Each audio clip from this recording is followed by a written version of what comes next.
All right, there is one talking point that I do want to address, and it's very important. It's a monumental one. Um, what do you know about this Fair Play to Play Act? NCAA, California versus the NCAA. Are you familiar with it at all? I've seen a couple of headlines, but I've not done a deep dive into it. But it seems encouraging, I guess you could say. So let me ask you, because first of all, I want to get the idea of how you feel about college athletes getting paid. Are you like Tim swears by, yo, they should get paid. Yeah. I'm on the fence. I'll give you my side first. I don't know how you can pay all these college athletes. For example, you could pay Trevor Lawrence, the quarterback for Clemson. You could pay Johnny Manziel, right? What are you paying the goalkeeper of the women's team? What are you paying the lacrosse best player on lacrosse? What are you paying the walk-on on Kentucky basketball? I don't think college kids should get paid. And the reason why is when they graduate, the majority of them, they have no debt, right? Student loan debt is, I believe, the highest in the country, right? Trillions of dollars in that. Also, you get a lot of perks post-playing career. You know, obviously you need to graduate, and I don't know what the graduation rate is in all these schools or whatnot, or for college athletes. But I know for a fact, I know people that have gotten jobs just because they were the wide receiver at Rutgers.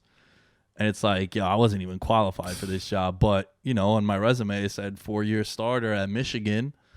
And now I'm a bullshit accountant. Mm-hmm. And I ended up getting this job because I was a wide receiver for the Wolverines. Where I strongly disagree with the NCAA is exactly what California is doing. Where, dude, if I'm a star quarterback and you're a booster and I'm out with a +1 at a bar or I'm eating dinner and you come over and you're like, hey, man, nice game. Dinner's on me. I don't think I should get in trouble for that. No.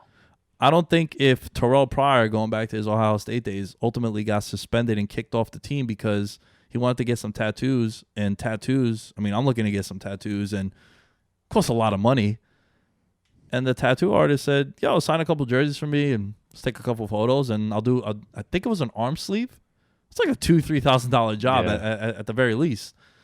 So I don't think they should get in trouble for that. I don't think the kid who, and I know I'm rambling a little bit, but I don't think the kid, I believe he went to UCF or USF.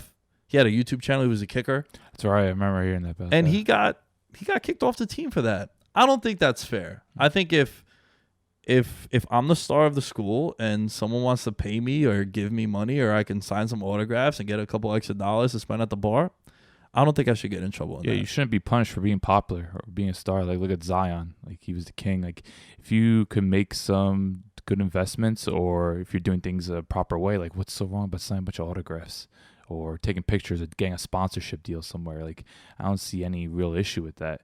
I think it's just unfortunate. And just, I think it's NCAA in a way just being ultra disciplinarian, but also just bullying these kids. It's just like, if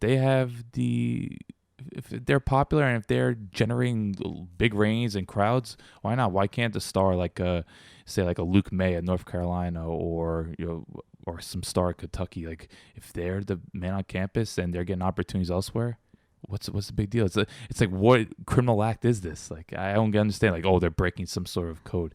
Like, if there's one thing I'm very passionate about, I thought Tim Tebow's rant was one of the worst things I've ever heard in my life. I think he should probably not be on TV anytime soon after that. And I wish Stephen A., the god himself, and Max Kellerman went after him for it, but ultimately they didn't. But I just think with Tebow, his rant, just, all this playing for pride. It's like, oh.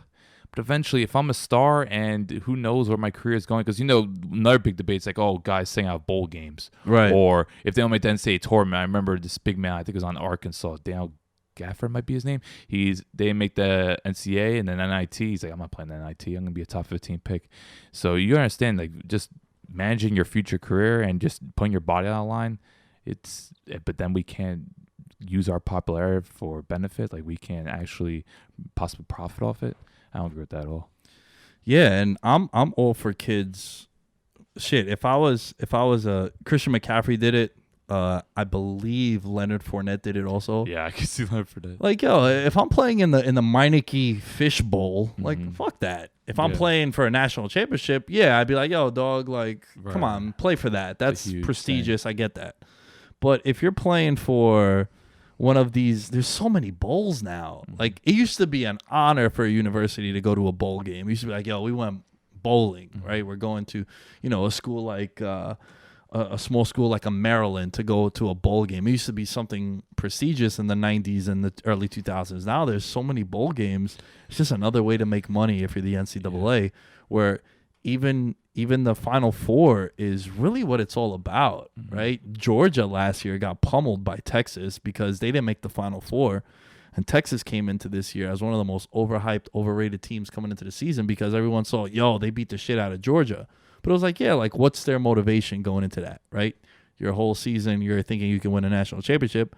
And then on the last day, you lose to Alabama again in heartbreaking fashion, only this time to have Jalen Hurts come in and beat them as opposed to having Tua coming in the national championship. And it's like, all right, man, what? I'm going to get up for this bowl game. Yeah. So I'm all for them sitting out if it's something like that. Look, Jalen Smith just got paid recently. And, man, his career was in jeopardy for a while after the way his career ended in college. Miles Jack is another player. Right. Dropped the second round because of the knee issues. 32 teams essentially said, we're not taking a first round. Meanwhile, all these mock drafts have him in the top 10 because he was that good of a talent. But then he fell to the second round, and Jacksonville benefited from it. So I just think I don't see anything wrong about just signing autographs or just trying to get some sort of endorsement deals if it's right. Like, I think these programs realize, and let's not forget like how much shadiness goes on. Like, look what's going on in Arizona with the FBI. Georgia Tech is now, I think, banned. Their college basketball teams banned from tournaments. What happened in Louisville? Rick Pitino just the brothels, yeah, right? Like, come on, like there's so much shadiness going on in programs. Baby. Yeah, these players can't just sign a bunch of autographs or just do something, get a free meal somewhere. It's just, I think it's ridiculous. But who knows? The NCAA is such a frustrating thing. It's kind of like FIFA and UEFA. It's like there's never ending when it comes to just drama. It's just like, all right, this is going to continue. You just got to deal with this. Who's more corrupt? FIFA. Come on, Brazil, Qatar. Even look, Russia ended up working out all right. I think Russia was also a positive experience, but I think Brazil was pretty negative, and Qatar, who knows what's going to happen there. So, no, I still think FIFA reigns king. But look at NCAA. What did Richard Sherman say? He's like, I hope it brings it down. Like, there's a reason why there's so much negativity directed towards NCAA. So, yeah, I'm very curious to see and for those of you that might not know, the next World Cup, folks, they've completely taken the enjoyment of getting through the summer with one of the coolest events of the summer. The World Cup in 2022 is literally going to be played in the heart of the football season. I can't wait for it to be in a bar, 25-degree weather, just sweating in like checkered jersey. Like, what? My favorite summers are when they're major soccer tournaments. Absolutely, it's the Euro best. Cup, World Cup. It's like, all right, man. How am I going to get through the sporting? We got a whole month. We have a whole 5 weeks of soccer, right? And then it ends mid-July? Would you say? Yeah. And then before you know it, training camp opens up, and you're like, oh shit, the football season's here, dude. That's what happened last summer, especially since my country made the final. I'm just like, dude, they're going train camp in 2 weeks. I'm hungover as hell. I'm like, damn, I gotta get back to work. Yeah. The whole 1 month party's over. So now they're doing that shit in the middle. So oh, it's awful, and it's so and unnecessary. what about the ratings too? You think? I mean, shit, you're gonna have to find. Well, World Cup globally, games. it's gonna be all right, but I know, but States, man, it's gonna be hard not to watch Red Zone to watch I Ireland, think it's South Korea. Definitely, it's gonna dip in the United States. Oh, without a doubt, it's definitely gonna dip. But I think nationally, or globally, I should say, I think it'll be fine. But I just, once again, I don't know why they have to go that route. It just. Well, it goes back to the corruption thing with the NCAA as well. Yeah, just what's the appeal, Qatar? I know Middle East big money. Like Anthony Joshua was fighting Andy Ruiz in believe Saudi Arabia. So they're just trying to use that money in the Middle East at this point, and I don't know. And you're a wrestling fan. Look what they're doing in Saudi Arabia. So. Oh man, we've discussed it many times on the wrestling show that it's a cash grab. Yeah. And WWE in the past they've done a lot of things because of money. Mm-hmm. And you know what? A part of me says I don't know how I would respond to that if I got offered the amount of money that they did. Yeah. But then again, they've been pushing the big women's empowerment, women's wrestling. Right. And they don't allow any of the women wrestlers over there. No. They just allowed, I believe, Beth Phoenix, who's married to Edge, or it's Renee Young, who she dates Dean Ambrose, but she does commentary now for wrestling, and she was the first on-air weekly personality doing commentary on Monday Night Raw, they didn't allow them to go over there too.